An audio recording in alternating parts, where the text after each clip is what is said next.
Salut tout le monde, j'espère que vous allez tous et toutes très bien. Aujourd'hui, vidéo un peu spéciale puisque on se retrouve pour faire un book unhaul.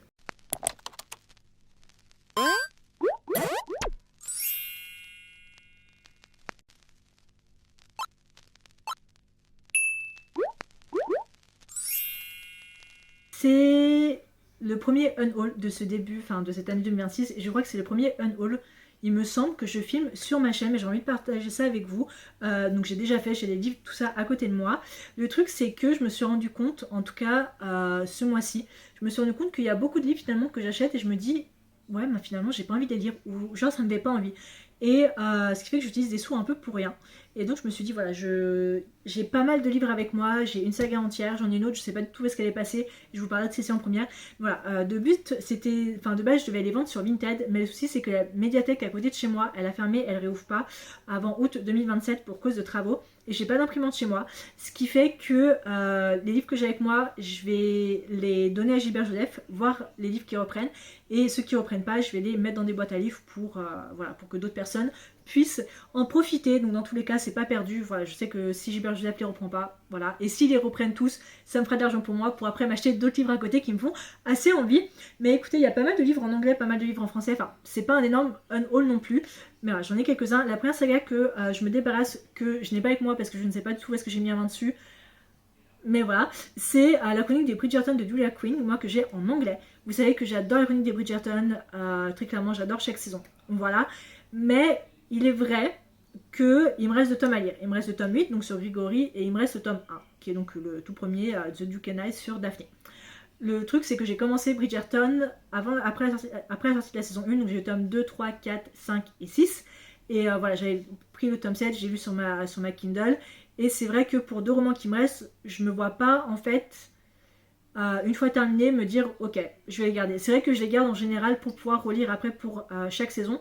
Mais je me dis c'est des livres que je lis très rapidement et dans le pire des cas, je pourrais les reprendre sur ma Kindle pour lire le roman par saison qui passera sur Netflix. Donc je pense que je vais faire ça. Donc ils sont quelque part par là. Mais voilà, le but c'est que je les prenne. Je sais que Gilbert Joseph les reprennent parce qu'ils sont dans la catégorie VO Young Adult. Ce qui je pense est une erreur. Mais écoutez, ma foi, je sais qu'ils les reprennent. La deuxième saga que je me débarrasse, ça me fait un peu mal au cœur, mais d'un côté je me dis pareil, c'est comme Bridgerton. J'ai terminé et je me vois pas la relire à part pareil pour la série. C'est oula attendez, c'est à l'envers.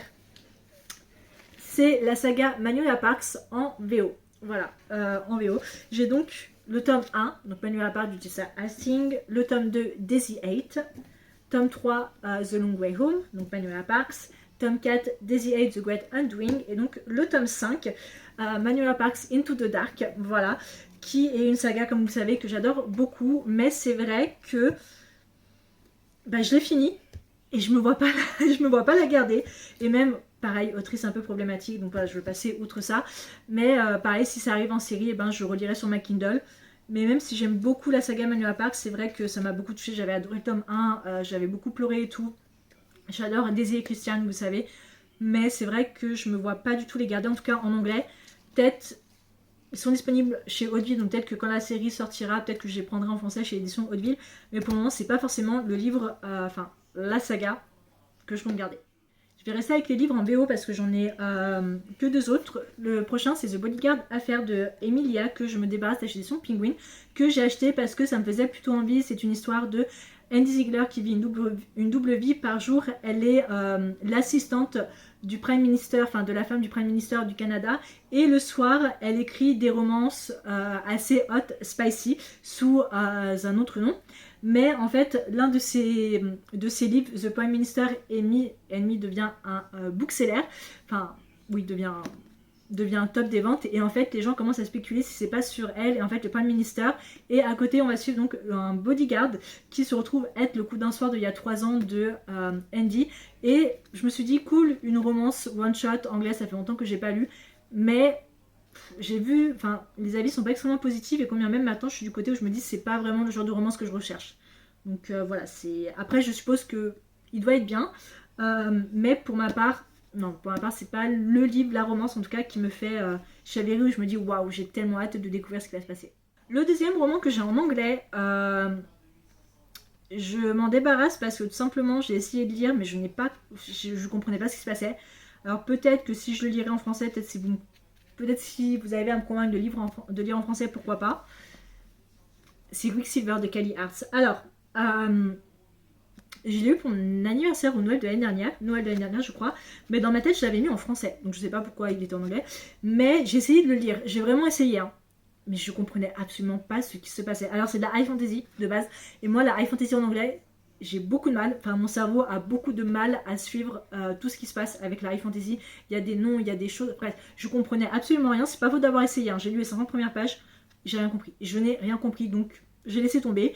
Et pareil, je me vois absolument pas le garder. Je pense que Gilbert Joseph sera très ravi de le reprendre en lui-même. Mais je sais que beaucoup de gens adorent. Il y en a beaucoup qui sont assez mitigés, d'autres qui n'aiment pas. Il y en a qui disent le début et la fin est vraiment génial. Le milieu, moyen. Donc à voir. Si vous pensez que c'est mieux que je lise en français, dites-le moi en commentaire. Mais ouais, je compte pas garder ce beau bébé parce qu'il prend plus de place qu'autre chose dans ma bibliothèque. Je passe maintenant aux 4 romans en français que j'ai. 3 sont de la romance et un c'est de la fantasy un peu young adulte. Le premier que je me débarrasse c'est Upside de Clara Novet chez édition Addictive Poche. Je veux pas le lire. C'est-à-dire que je l'ai acheté, je l'ai pas lu et sur le coup je me suis dit waouh ça a l'air trop bien le prémisse puisque 2 ans 25 mois exactement. 25 mois que Lizzie a empêché Seth de sauter d'un pont, 25 mois qu'elle ne l'a pas oublié, Seth non plus d'ailleurs. Il lui voue une haine immense lorsqu'elle le retrouve sur le campus de Little Rock. Seth n'est plus le même. Très sportif, il est devenu une armoire à glace et excelle au football. Alors quand Lizzie est missionnée pour remonter les notes scolaires du joueur de foot, le début de leur relation est explosif. Lizzie arrivera-t-elle à percer les secrets de Seth pour comprendre ce qui l'a poussé à vouloir un jour en finir? Voilà. Sur le coup, ça me faisait super envie, mais avec le recul, je me dis non. En fait, ça a l'air... J'ai rien contre les clichés, j'adore les clichés très clairement. J'ai adoré la série Off Campus, voilà, très clairement j'ai mis 5 étoiles, c'était meilleure série de l'année 2026 pour moi. Et ça me fait très penser à Off Campus, mais je sais pas, je sais qu'il y a des trigger warnings, je sais que c'est assez sombre, assez dur à lire, mais ça me tente pas. Je sais pas, je pense que c'est pareil, c'est pas le type de romance que je cherche. Je sais pas ce que je cherche comme romance, mais j'arrive pas à trouver. Voilà, mais en tout cas, Offside n'en fait pas partie, donc c'est l'un de ces romans que je me débarrasse, que je dis bye bye. Pour rester dans les romances et dans les poches, The Bride, l'achat du silence de Daphne Perry chez édition Pâle, qui est donc le premier tome de sa saga Calamity Montana, qui est disponible en grand format aussi. Et d'ailleurs, son autre saga, le premier tome Indigo Wish, j'ai aussi disponible en français. Indigo Wish, que j'avais lu en anglais, que j'avais beaucoup aimé. Donc j'ai un peu d'espoir que The Bride passe, parce que le prémisse, pareil, me faisait envie. Parti en randonnée au parc de Yellowstone du Kevan, shérif à Calamity dans le Montana ne s'attendait pas à tomber sur Jane, une jeune femme ravissante en face à face avec un bison. Alors qu'il la sort de ce mauvais pas, il ne peut nier son attirance immédiate. Lorsqu'il découvre plus tard que Jade est en réalité Lucy Ross, la célèbre chanteuse de country récemment disparue, il ressent un mélange de méfiance et de curiosité. Pourquoi Lucy lui a-t-elle menti et pourquoi une star aussi populaire viendrait se terrer à Calamity? Prête à tout pour garder l'anonymat, Lucy lui offre un pot de vin en échange de son silence. Mais la curiosité du shérif est piquée à vif. Jusqu'où sera-t-il prêt à aller pour découvrir l'histoire et les secrets de Lucy? Le prémisse me faisait envie, mais j'ai détesté l'histoire. Je l'ai lu, je n'ai pas aimé du tout. On aurait dit un téléfilm de TF1. Genre vraiment. Et puis je suis désolée, mais tout le pourquoi du comment de pourquoi est-ce que Lucy se retrouve à Calamity, on en parle un petit peu au début. Et après, on n'en parle pas avant la fin. C'est-à-dire qu'après, j'ai l'impression de... Entre le début et la fin, au milieu, j'ai l'impression de lire une histoire complètement différente. Et en fait, les deux, genre, ça a été le coup de foudre immense. Et à peine ils se sont connus au bout d'une semaine, ils vivaient ensemble. Voilà, c'était le grand amour. Et en fait, je sais pas, je me suis trouvée déconnectée avec ce livre et ça m'a pas plu. Je sais qu'il y a beaucoup de gens qui aiment la saga Calamity, mais pour moi, ça le fait pas. L'avant-dernier roman, c'est Bourbon et Mensonge de Victoria Wilder chez l'édition Sexus Romance, qui est le premier tome de cette trilogie Bourbon Boys. Je l'ai lu, j'ai bien aimé. La raison pour laquelle je m'en sépare, c'est parce que parmi toutes les énormes romances de cowboy, donc Cowboy Romance, Mountain Romance, que j'ai lues, c'est pas celle qui retient le plus mon attention. C'est-à-dire que j'ai le tome 2 sur ma Kindle, parce que je compte quand même continuer la saga. J'ai le tome 2 en français, mais je me vois pas acheter le tome 2 en physique ou le traîner. Voilà. C'est tout. C'est tout, c'est juste pour ça. Il y en a beaucoup qui n'ont pas du tout aimé Bourbon et Mensonge, et je peux comprendre le pourquoi du comment. Pour moi, on aurait dit vraiment, à chaque chapitre que je reprenais, on aurait dit un épisode de Yellowstone. Donc j'ai beaucoup aimé ce côté-là, très mature, et je comprends pourquoi les gens n'ont pas aimé. Mais écoutez, pour ma part, c'était plutôt pas mal. Donc à la suite d'un événement tragique, Lenny doit tout quitter et changer d'identité. Sous couvert d'un programme de protection des témoins, elle se retrouve dans la petite ville de Fiasco dans le Kentucky sur la propriété des frères Fox. Grant Fox est un ancien flic. Il fait immédiatement les dangers que fuit Lenny. Sur la défensive, il ne veut pas qu'elle s'approche de sa famille ou de la vie tranquille qu'il s'est construite. mais à cause de ses frères, l'étrangère est maintenant partout. Elle travaille au sein de leur distillerie de Bourbon et vit dans leur dépendance et l'appelle cow-boy à tout bout de champ. Quand le passé de Lenny la rattrape et se mêle étroitement à celui de Grant, les secrets de la jeune femme commencent à s'effilocher et les règles n'ont plus d'importance, car seules deux choses ont alors le pouvoir de la protéger, le Bourbon et les mensonges. Voilà. En vrai, j'ai bien aimé, puis j'aime beaucoup aussi l'objet livre. Enfin, j'aime beaucoup les éditions Saxus Romance, je commence vraiment à beaucoup apprécier, j'aime beaucoup les livres qu'ils font. Mais comme j'ai dit, c'est pas la romance de cowboy que je retiens le plus et qui me donne le plus envie d'acheter, en tout cas en physique. Le dernier roman dont je me sépare, c'est un roman un peu dans l'univers de Peter Pan. Vous savez que j'adore Peter Pan et que tout ce qui touche à Peter Pan, je lis. C'est Lost Boys de Christina Henry chez édition 404 dans la collection À travers le miroir. C'est donc une réécriture assez sombre de Peter Pan. Et si Captain Crochet n'était pas vraiment le méchant dans l'histoire. Voilà, c'est tout ce que j'ai envie de vous dire.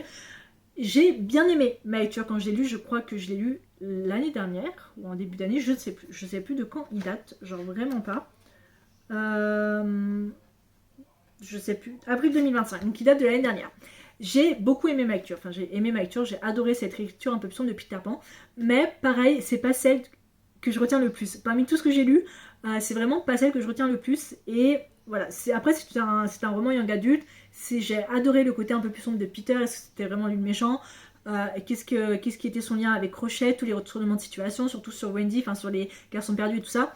Donc c'était pas mal. C'était un peu violent, c'était aussi un peu gore sur les bords.